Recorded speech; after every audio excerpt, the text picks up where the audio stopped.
Hey everyone! Welcome back to Trove, your daily hub for the biggest tech drops, Apple news, and future-ready innovations. And today, we're diving deep into a question that's been lighting up tech forums, Reddit threads, and Apple fan chats across the US. Which is the smarter buy in 2025? The brand new M5 MacBook Pro or the still incredible M4 MacBook Air? Because Apple's 2025 MacBook lineup has officially changed the game. The Air is faster than ever. The Pro is more powerful than ever, and for the first time, the price gap between them is closer than you'd expect. So grab your favorite drink, sit back and let's break down every detail. Performance, display, battery, ports, and even Apple's strategy to help you make the perfect choice. The 2025 MacBook refresh. Apple kicked off 2025 with two massive refreshes. First, the crowd favorite MacBook Air got the M4 chip, making it one of the most efficient laptops ever. Then, Apple dropped the M5 MacBook Pro, its new productivity monster, and the first MacBook built on the A19 Pro architecture derived from the iPhone 17 Pro, the 13 and 15-inch. Air still start at $999 and $1,199, but if you want the 14-inch Pro, you'll be spending about $1,590, roughly $400 more. That $400 question is what we'll answer today. Is it worth spending the extra cash for the Pro? Or should you stick with the Air that's lighter, quieter, and way more portable? Design and display reimagined. Let's start with what your eyes and hands notice first: design and display. At a glance, both look pure Apple: sleek aluminum, clean lines, and that iconic unibody feel. But the Pro is bulkier, not clunky, just solid, built for professionals who demand sustained power. The MacBook Air features a 13.6 or 15.3-inch liquid retina LCD, 60 Hz refresh rate, and 500 nits of brightness. It's gorgeous for everyday tasks: web browsing, Netflix, productivity work, and still among the best LCD panels in any laptop. The MacBook Pro, though, is on another level. Its mini LED liquid retina XDR panel supports ProMotion up to 120 Hz, delivers 1000 nits sustained brightness, and 1600 nits peak in HDR. That means when you're editing 4K footage, color grading photos, or simply watching Dolby Vision movies, the Pro looks like a window to another world. Design-wise, the Air stays ultra-thin, 0.44 inches, feather-light, 2.7 pounds, and offers colors like midnight, starlight, and sky blue. The Pro sticks to space black and silver, a cleaner, pro-grade aesthetic for creative workspaces. So if portability and personality matter, go Air.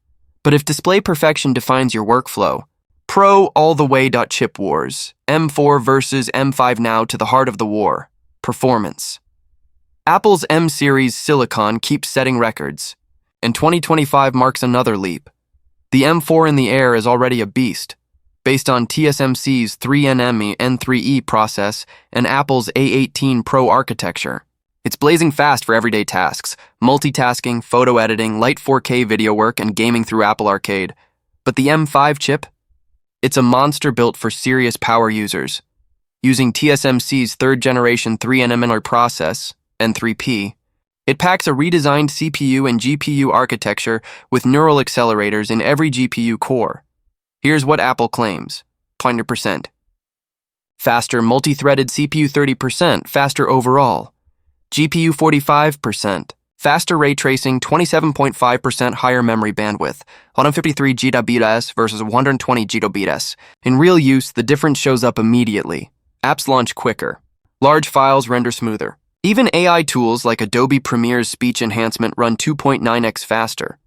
And with Apple's Metal 4 APIs and new Tensor programming support, the M5 MacBook Pro isn't just a creative workstation, it's now a full-blown AI machine.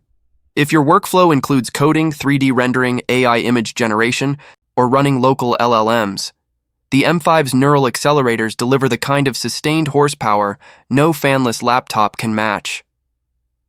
Real-world benchmarks and AI Edge. Apple didn't stop at synthetic numbers. Real-world benchmarks tell the full story. In tests run by early reviewers, Logic Pro mixing sessions ran 35% faster on the M5. Final Cut Pro exports were 45% quicker on long 8K. Timelines.blender rendering saw a 1.7x improvement, thanks to the third-gen ray tracing engine, and AI-based workflows, from Topaz Video Enhance AI to DaVinci, Resolve neural filters, benefited from 3-4x speedups. That's desktop-grade performance in a 14-inch chassis. It's clear the M5 MacBook Pro is not just faster, it's smarter. Apple's push toward on-device AI is visible here. With its neural accelerators, your laptop handles tasks locally, more private, more secure, and much faster than cloud processing. For a future where creative tools and AI assistants are standard, this machine feels future-proof. Cooling, ports, and battery now. Let's talk about something that often gets overlooked, the hardware ecosystem. The MacBook Air uses passive cooling, no fans, silent operation. Perfect for writers, students, or frequent travelers, but under prolonged load, it'll throttle performance to keep temperatures low. The MacBook Pro, meanwhile, features a dual-fan active cooling system, keeping the M5 chip consistently clocked at peak levels even during long renders or Xcode compiles. Ports are another major divider. The Air gives you 2 Thunderbolt 4 ports, while the Pro provides 3, plus a full-size HDMI 2.1 port with multi-channel audio output and SDXC card slot for quick imports, a MagSafe charger, still one of the best design choices Apple ever made. Audio? The Pro's 6-speaker high-fidelity system with force-canceling woofers sounds richer and fuller than the Air's setup. And the microphones, studio-grade, 3-mic array. Make voiceovers and Zoom calls sound broadcast-ready. Battery life? The Air gets 18 hours. The Pro stretches to a whopping 24 hours, nearly a full workday, and then some. It's the longest-lasting MacBook Pro ever. Size, weight, and portability. This part's simple but important.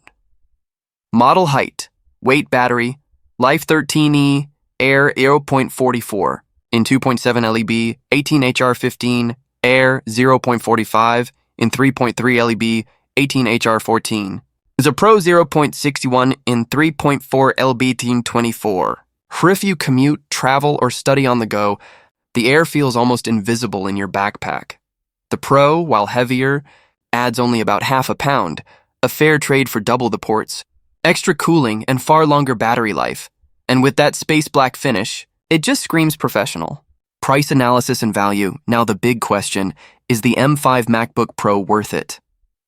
The 15-inch MacBook Air configured with 512GB of storage costs $1,399. That's only $200 shy of the 14-inch M5 MacBook Pro. Starting at $1,499 for that extra $200, you get a mini LED 120Hz XDR display active cooling for sustained power, 6 extra hours of battery life, studio quality audio, and extra ports in pure value terms. That's huge. Unless portability or color customization are absolute must-haves, the MacBook Pro M5 delivers more for the money and will age better over time. If you're investing in a laptop for the next 5 to 6 years, the M5's advanced architecture, higher memory bandwidth, and AI-ready design make it the smarter long-term play. Apple's bigger strategy. Here's something most people overlook. Apple's 2025 move isn't just about specs. It's about positioning. By giving the Air the M4 and the Pro the M5, Apple's creating clear segmentation. Air, mass market, portability Pro, performance, AI workflows, and it's perfectly timed. As Windows laptops like the Dell XPS 16, Surface Laptop 7, and Lenovo Yoga Pro 9i double down on AI PCs, Apple is quietly turning the MacBook Pro into its own on-device AI hub. With macOS Sequoia's deeper machine learning integrations, expect even better optimization for the M5 chip in the coming months. In short, the M5 MacBook Pro is Apple's first true step into the era of AI-powered computing. All right, let's wrap it up. If you're a student, traveler, writer, or casual user who wants an ultra-thin, silent, and affordable Mac, the M4 MacBook Air is still unbeatable. But if you're a content creator, software developer, 3D artist, or anyone exploring AI apps, then the M5 MacBook Pro is not just the better machine, it's the smarter investment. You're not just buying more power, you're buying headroom for the future. So, what would you choose? Portability or raw power? Let me know in the comments below. And if you enjoyed this breakdown, don't forget to like, subscribe, and ring that notification bell for more Apple and tech insights. only on Trove, where innovation meets curiosity. Thanks for watching, and I'll catch you in the next one.